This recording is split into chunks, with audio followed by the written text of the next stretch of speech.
Hello everyone at welcome po sa ating channel. This is Coach Jared. Good morning, good afternoon, good evening wherever you are in God's green earth. At maraming pong salamat sa inyong patuloy na pagsuporta sa ating channel. Please don't forget to subscribe sa ating pong Coach Jared Live YouTube channel. Pa-follow po tayo sa ating Facebook page, Tambayan ng mga Cocheros. At meron din po tayong second channel. Doon po natin gagawin ang ating bagong radio show sa Radyo Pilipinas, 738 sa AM. At mapapanood din po yun sa TV. Okay, sa pamamagitan ng TV Plus, Channel 3 po sa TV Plus, at Channel 45 to 49 naman sa GMA Affordabags. Ayan. Okay, mga kababayan. Ito ang topic natin today, sa video na ito, ay sinend po sa atin ng isa sa ating mga supporters dahil ikinakalat daw ng mga DDMs. Ano naman tayo eh. Syempre kasi nakakita silang pangalan Martin Romualdez. Kasi itong mga DDMs, mga babayan, pag nakakita ng pangalang Martin Romualdez, automatic, parang parang Pavlov's dogs.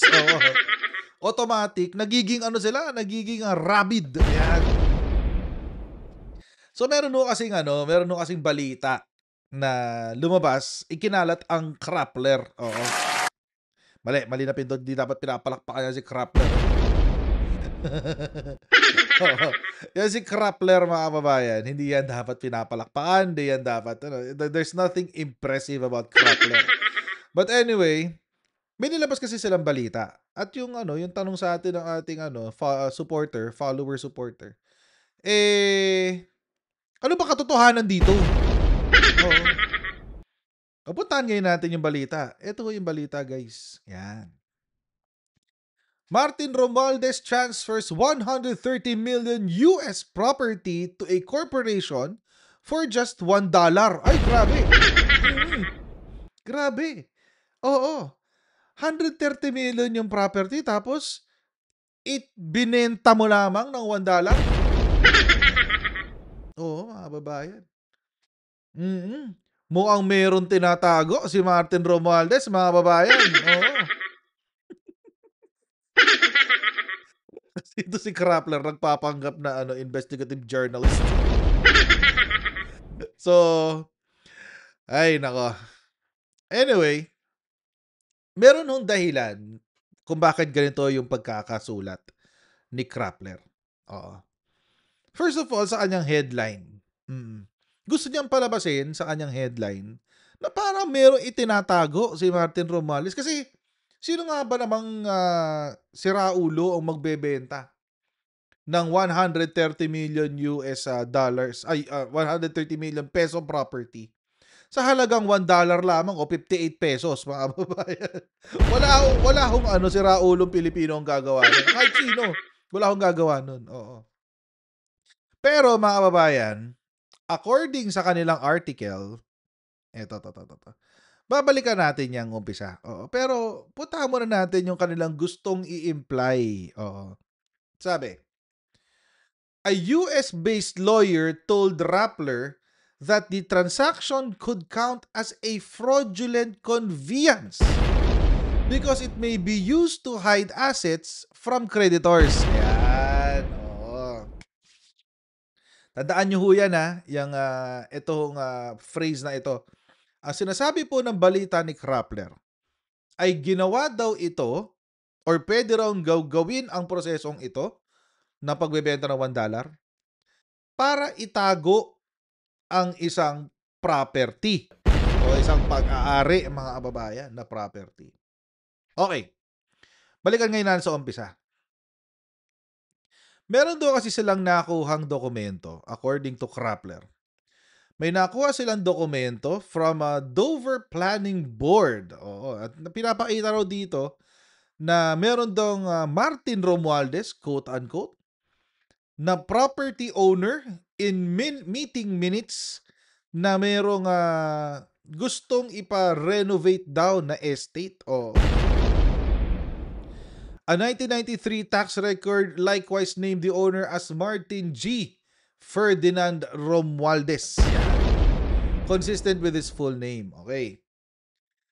Ngayon, the property, ito, binalita din naman nila. The property has been in Romualdez's name since 1998. Okay, yan. Pero ang gusto nilang palabasin eto,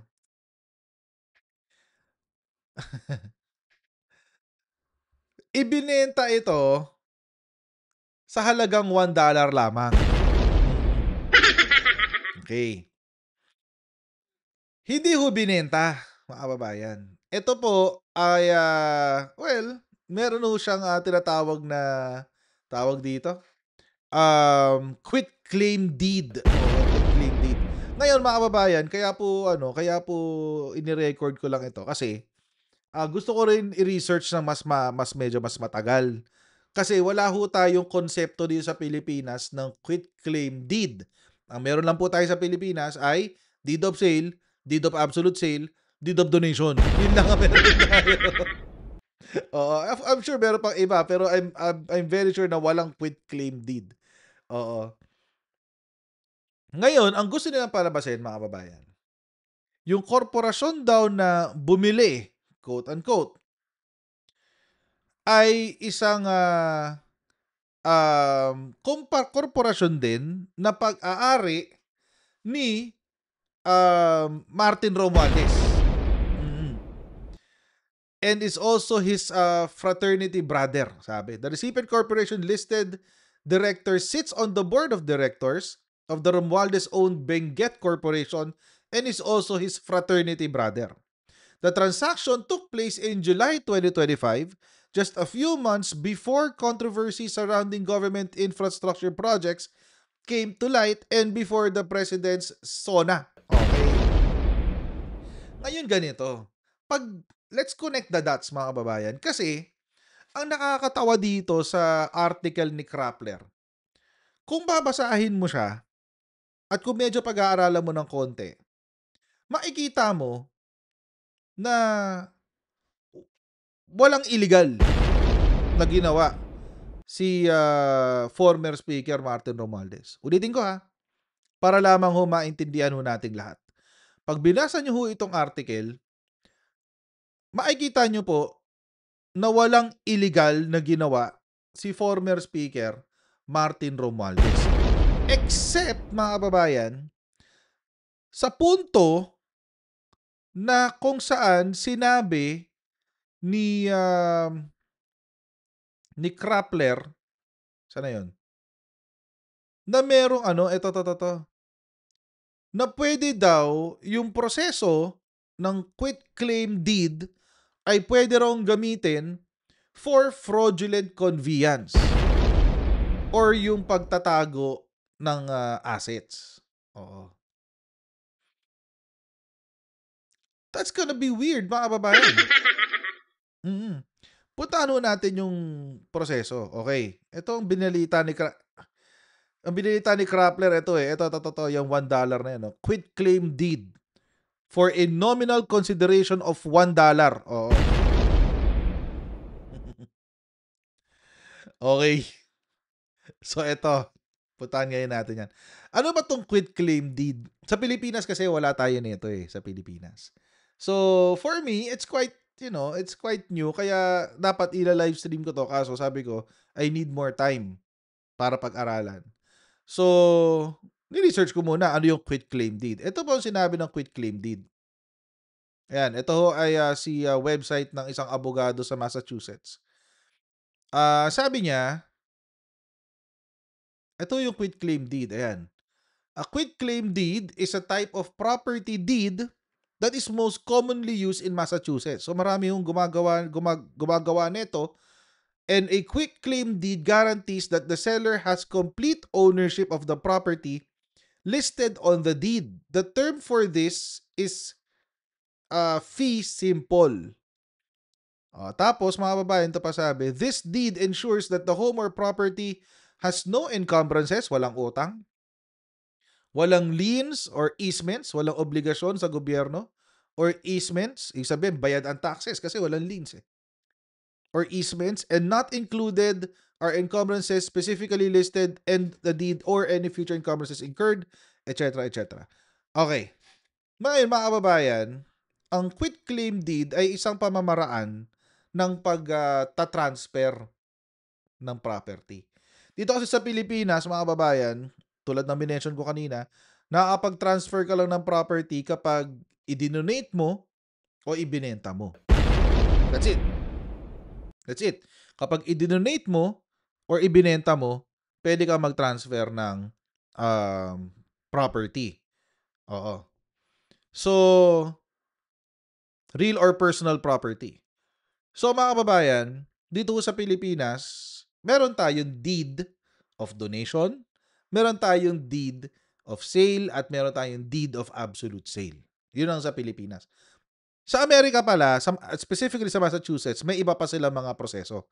Meron silang quitclaim deed, warranty deed, at release deed. Okay, hindi na natin pag-usapan yun na yung naunang yung huling dalawa.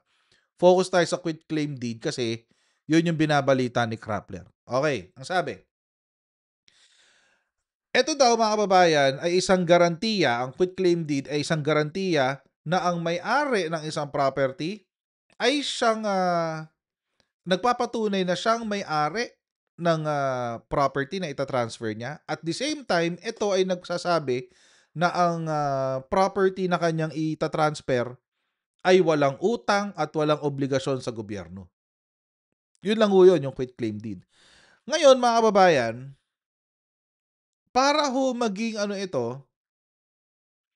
para ho maging binding ang quitclaim deed. Kasi syempre pag may kontrata, kailangan, yung kontrata is the law between two parties eh. So, para ho maging binding ito, o para maging obligado ang bawat isa na sumunod sa mga probisyon ng kontrata, meron silang tinatawag na consideration or nominal consideration. Okay. Yun ho yung $1.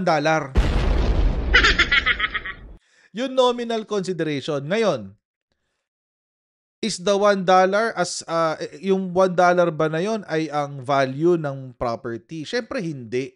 Kasi obviously, sa balita ni Krappler, ang halaga ng property ay 130 million US dollars. So, Coach Jared, bakit tinatanong nyo? So, Coach Jared, bakit na i-transfer yung property sa halagang 58 pesos o $1? Mga kababayan, yung $1 is only a nominal consideration. Ibig sabihin, symbolic lang siya. Hindi yun yung totoong value. Yung $1 ay inilagay lamang doon para maging opisyal yung quitclaim deed. Para maging legally binding ang quitclaim deed. Pero hindi ibig sabihin nun na ang halaga ng property ay $1 lamang. Oo, medyo complicated ano. It is because iba ang batas sa Amerika, iba ang batas sa Pilipinas. So, ito pa sabi, nominal consideration refers to a minimal amount of value exchanged in a contract that does not reflect the true worth of the agreement or the item involved. So, simbolo lang siya. It is symbolic of the transaction between two parties. Okay. Ngayon, illegal ba gamitin yung $1 na yan? Hindi po. Hindi po siya illegal.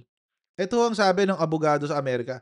The purchase amount or the consideration must be included within the deed. Dapat daw may consideration or yung halaga ng benta na ibibigay mo. Oo. Pero may nakikita kayong if, di ba? Ito, sa second sentence. Sabi, if the property is being transferred, naka-capital pa yung without monetary exchange, ibig sabihin, ibinigay mo yung property. The consideration is usually registered as $1. Okay. Eto na. Dito na ngayon mag-a-unravel o dito na ngayon malalaman o mabibisto yung kasinungalingan ni Krappler. So gets ho natin, ang kanila po naging transaction ay quitclaim deed. Ang quitclaim deed po ay isang pamamaraan sa Amerika ng pagta-transfer ng property na, ito, sabi sa definition, na it guarantees that the seller has complete ownership of the property listed on the deed. Okay. Tapos, ang quitclaim deed, kung ikaw ay magta-transfer ng property at wala kang kukuning pera, wala kang kukuning bayad, hindi siya magiging binding. Kaya kailangan maglagay ka ng $1 as a nominal consideration para maging epektibo o binding yung kontrata o yung deed. Mm. Dito kasi sa Pilipinas, nasanay kasi tayo dito sa Pilipinas na kapag ikaw ay magta-transfer ng property, ilalagay mo doon yung actual amount. So kung ang isang bahay ay 1,000,000 pesos, ibibigay mo sa anak mo, sa deed of donation ang lalabas ay 1,000,000 pesos.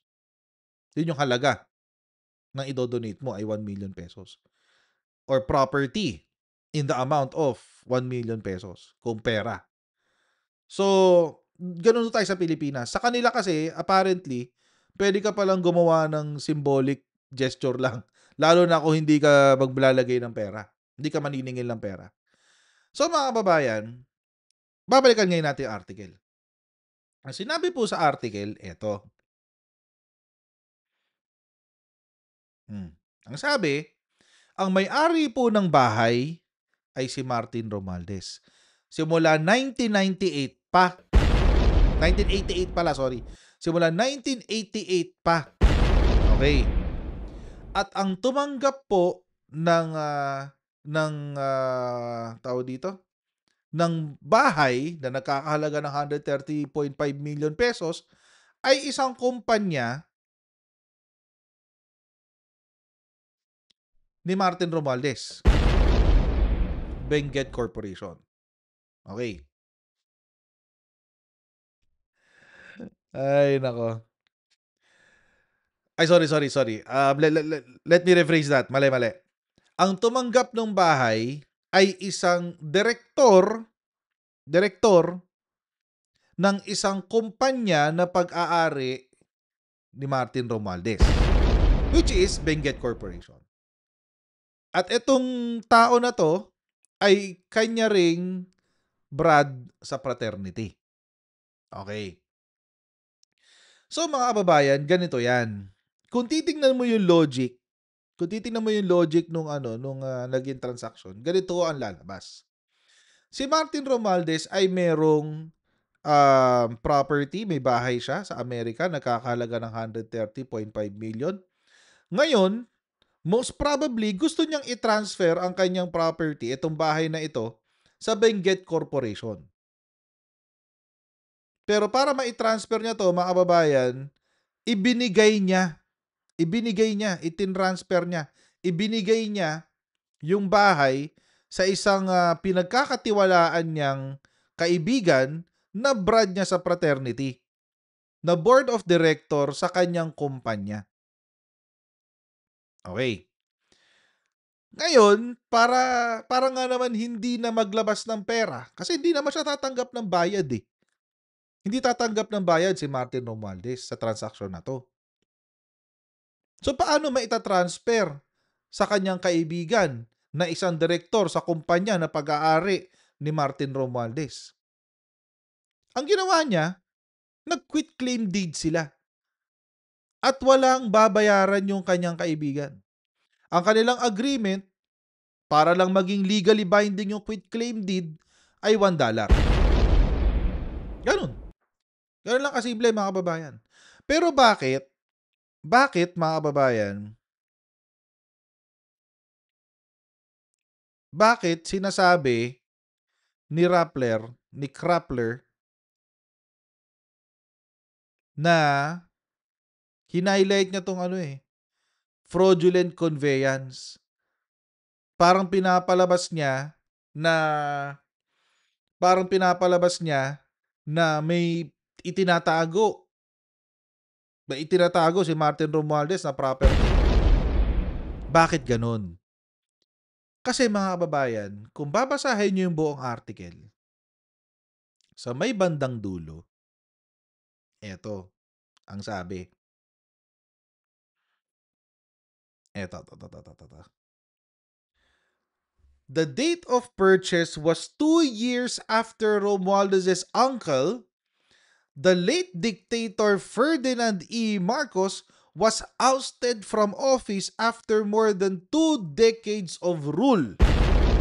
During this time, the PCGG had already established to recover the Marcoses' ill-gotten wealth. Ito na ngayon mga kababayan, ang gustong sabihin ni Krappler, kaya nga basura to si Krappler eh. Ang gustong sabihin ni Krappler, kaya bumili ng yung property na binili na 130 million pesos ay binili noong 1988. 2 years after matanggal sa posisyon si Apo Lakay. At dahil tinanggal siya sa posisyon at naghahabol na ngayon ang PCGG ng mga ari-arian, yun. Kailangan niya ngayon itago. Baka kasi makakalkal. But it doesn't make sense.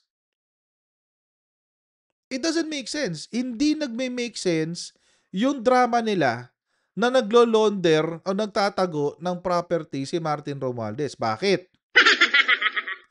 Bakit? Kasi bakit ngayon lang 2025 nagkaroon ng transfer? 'Di ba? Kung ito ay itinatago ni Martin Romualdez simula 1988 hanggang 2025, bakit 2025 lang nangyari yung transfer? It does not make sense, 'di ba? It does not make sense. Kaya nga mga kababayan, ito hong article na ito, kung babasahin nyo ng maigi, ay isinulat para lamang, di ko alam, baka for clicks or for, di natin alam, kung medyo malisyoso tayo ng konti, ang isipin natin para for smear campaign, para siraan si Martin Romualdez. Hindi natin alam kung bakit. Parang out of the blue. Oo. Legal naman pala. Legal naman pala ang quit claim deed. Legal ang pag-transfer. Legal din na binili. Hindi naman pala itinatago for the past years. Kasi mga kababayan, sinabi rin po ni Martin Romualdez, ayan, the US property was purchased before I entered public service, has always been declared in my SALN and will continue to be so. So kung since 1988 up to present at nung siya ay naging opisyal ng gobyerno, nakadeclare sa SALN, anong issue? Wala. Pero bakit sinulat ni Krappler nang parang may mali siya? Kasi mga kababayan, gusto niyang i-connect si Martin Romualdez sa ill-gotten wealth ng pamilyang Marcos. Yun ho ang mali siya dito eh. Di ba? Ang bastos. Hindi na nahiya si Krappler. Ilang kaso na ng Marcos ill-gotten wealth ang nadidismiss. Pero sabi nga nila, say a lie often enough, it becomes the truth. Diba? So, inuulit-ulit lang nila. Baka kasi maging totoo na one of these days, di ba? Kahit kasi nungalingan lang siya. Oo. Meron pang isa, mga kababayan. Nakakatawa rin tong balita na to na balita naman ni Sarawak. SarawakReport.org. Oo. Isa ho itong Malaysian na blog. Hindi ho siya newspaper blog. Para siyang si Krappler. Blog lang din. Oo. Ang sabi, si Martin Romualdez daw ay may koneksyon sa isang convicted na si Patrick Mahoney. Convicted siya sa sa Switzerland dahil sa kanyang involvement sa 1MDB o One Malaysia Development Berhad. Ito ho yung ano, yung investment fund. Parang Maharlika Investment Fund. Pero ito po sa Malaysia. At naging controversial po ito kasi kinurakot ho ito ng kanilang presidente o prime minister. Itong 1MDB. Oo. At isa ho si ano dyan, isa daw ho si Patrick Mahoney sa mga tao na nag-umpisa at at nakinabang doon sa pagnanakaw diyan sa 1MDB. Okay. Ngayon mga kababayan, eto ho sinasabi ngayon itong Sarawak. Oo, sabi, particularly troubling are reports that he is frequently seen with the prominent Manila Manila businessman and senior politician, the former speaker of the parliament, Martin Romualdez, who is a first cousin of the current president and considered a powerful political player. Ang sabi, Romualdez is known to have been one of the key movers behind the first major financial initiative taken by the new President Marcos, namely the launch of the Philippines' first national sovereign wealth fund, the Maharlika Wealth Fund or MWF. Ngayon mga kababayan, nakakatawa kasi um, unang-una, sino kaya yung sources ng reports na to? Hmm. Sino kaya yung sources ng reports na to? Kasi ako personally, well, itong problema sa mga ano sa mga press at nagpapanggap na press. Usually, di naman talaga natin malalaman ang kanilang source. Mm. Pero mga kababayan, kaya nga yung mga ganitong expose, we take it with a grain of salt. Hindi ho natin basta-basta pinapaniwalaan hanggat makita natin yung ebidensya. Hindi naman nilalabas yung ebidensya. So, anong gagawin natin? Meron ba silang kahit picture man lamang? Kasi may reports daw sila nakukuha eh. So malamang sa malamang meron silang nakikitang picture or meron nakakita sa kanila somewhere, etc. etc. Sana, nung nakita nyo somewhere, pinicturean nyo na rin. Kasi ang gusto nilang palabasin, si Patrick Mahoney daw ay nakikipag-usap kay Martin Romualdez for whatever reason that they have. Andito na naman tayo sa name dropping, guys. So umabot na hanggang Malaysia yung gustong gawin na pagne-name drop kay Martin Romualdez. Pero pati ito sinagot na rin ni Martin Romualdez. Oo. Sinagot na rin 'yan. Romualdez blasts false and baseless report linking him to convicted 1MDB executive. At least ngayon sumasagot na siya na mabilis. Oo. Dati kasi medyo tahimik eh. Sabi, I joined the Maharlika Investment Corporation in completely denouncing the false and baseless allegations published by certain online sources. I have never had any discussion, meeting, or communication with any individual regarding investments, advisory roles, or management decisions involving the Maharlika Wealth Fund. The reports attempting to link me to such matters are entirely unfounded, misleading, and malicious. Which mga kababayan ngayon, napapaisip ako. Bakit si Martin Romualdez ang target? Ang weird. And mga kababayan bumibira ngayon kay Martin Romualdez ay parehong mga online news portals lang. They're not even real press. They're not even real journalists. The heck, they're glorified bloggers. Oo. And nakakatawa dito mga kababayan. There's no way na lalo itong sa kay 1MDB kay Patrick Mahoney. Hindi ho natin ma-verify to. But it seems mga kababayan, yung operation ng paninira sa Marcos administration has gone international. Oo, it has gone international. At mga kababayan, call it a conspiracy theory, but I think may involvement dito ang China. Hindi ko lang alam, at least yung dito sa angulo ng Sarawak, no? Hindi ko lang alam yung sa Krappler kung kanino nanggagaling. According to my sources, ito dong kay Krappler is, I don't know, for campaigning daw sa 2028. I don't know. Gusto na nilang sumabay sa mga DDS, no, para i-minimize ang chances ni former Speaker Martin Romualdez na manalo sa 2028 elections. But, that's gonna be a weird, that's a weird, tawag dito, direction. Medyo hindi ko kinakagat yun. Ako, iniisip ko, mga kababayan,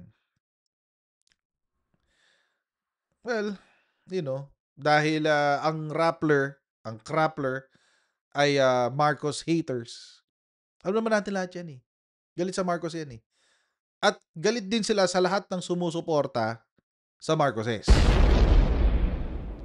Therefore, because of their whatever anger or beef they have against the Marcoses, naiimpluwensya na pati ang kanilang writing.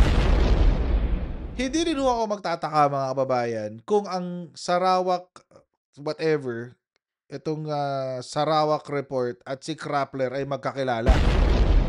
Hindi rin ako magtataka. Baka nagsishare pa sila notes eh. Malay ba natin, di ba? Hindi naman natin alam kung nag-uusap sila eh. Pero mga kababayan, I think this is just a product of one big operation para i-undermine at i-discredit ang Marcos administration. At again, we can't blame the people na may mga interest para i-discredit ang Marcos administration. Nagamitin si former Speaker Martin Romualdez kasi he's an easy target. Madali siyang target eh.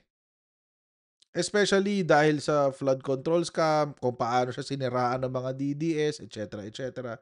So it's a very understandable position. It doesn't make it right. Naiintindihan natin, but it does not make it right. So again, mga babayan, let's take all of these news with a grain of salt. Tulad nung sa property na itinransfer sa halagang $1. Legal naman pala sa Amerika yung ganun. Nasa salin ni former speaker since siya ay pumasok sa politika. Pero ngayon nila ginawang issue. Bakit? Kasi gusto nilang ipakita or ang gusto nilang iparating ay may itinatagong property sa Amerika si Martin Romualdez. Kasi alam nyo, mga kababayan, kapag na-connect nila si former Speaker Martin Romualdez sa corruption, mas madaling ikabit kay PBBM ang corruption. Not only because he was the House Speaker at si PBBM ang presidente, but also their relatives. Kaya gigil na gigil sila kay Martin Romualdez. Tignan yung mga DDS, ganun din. Gigil na gigil sila kay Martin Romualdez. Kasi kapag napinturahan nila si Martin Romualdez na corrupt, mas madaling isisi kay PBBM ang corruption na nagaganap sa Pilipinas. Kaso nyo, hindi ganun na nangyayari. Yung mga allegasyon kay Martin Romualdez are just that, allegations. Wala namang napapakitang ebidensya. Wala naman silang ifina-file na kaso. So, anong gagawin natin? Di wala. Nga. Insinuations lang. Kay PBBM, siya pa nga yung nag-expose ng flood control scam. So, paano nyo sasabihin siya yung may sala dyan? It does not make sense. It does not make sense. So mga babayan, let's take this news with a grain of salt. At wag natin basta-basta kaagatin. Kasi itong mga balita na to ay sadyang isinulat para sirain ang administrasyon. That's it. No more and no less, mga babayan. So mga babayan, hanggang dito lang po muna tayo sa ating live stream. Please don't forget, video pala. Please don't forget to like, share, subscribe, and I'll see you in our next live stream, guys. Bye, everyone. See you. Bye.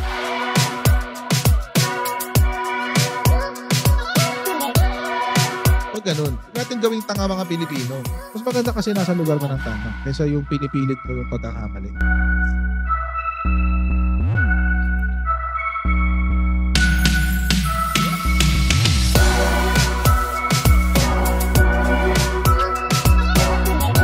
Are they willing to go that far? Hindi nakakalimutan ng Pilipino yan hanggat di nasasagot. Sino ngayon nagsasabi ng totoo?